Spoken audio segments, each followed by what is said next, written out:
Good morning সবাইকে।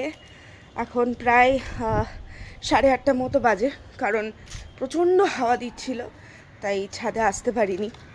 গাছ লাগানো আর গাছের পরিচর্যা করা দুটোর মধ্যে কিন্তু অনেক পার্থক্য। আসলে মা এত ব্যস্ত হয়ে থাকে যে কারণেই গাছের যত্নই এখন আর নিতে পারে না। আর যেহেতু ঠান্ডা, আমরাও কুঁকড়ে যাচ্ছি, ওরাও কুঁকড়ে যাচ্ছে। এই সব কিছুর মধ্যে একমাত্র গাঁদা গাছটাই খুব ভালোভাবে হয়েছে।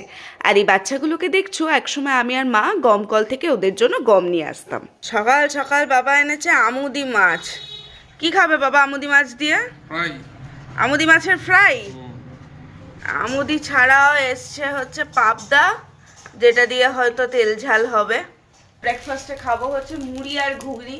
এই তো বাঙালিদের খুব মানে কলকাতাবাসীরা খুব একটা মুড়ি খেতে পছন্দ করে না, বাট আমরা যারা বর্ধমান, বাঁকুড়া, বীরভূমের লোক, আমরা সকাল সকাল মুড়ি দিয়ে তরকারি খেতে খুব পছন্দ করি।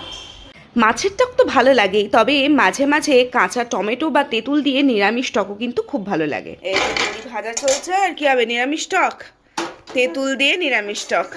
তোমার অর্ডারে হচ্ছে, আমার অর্ডারে হচ্ছে তেঁতুল দিয়ে নিরামিষ টক।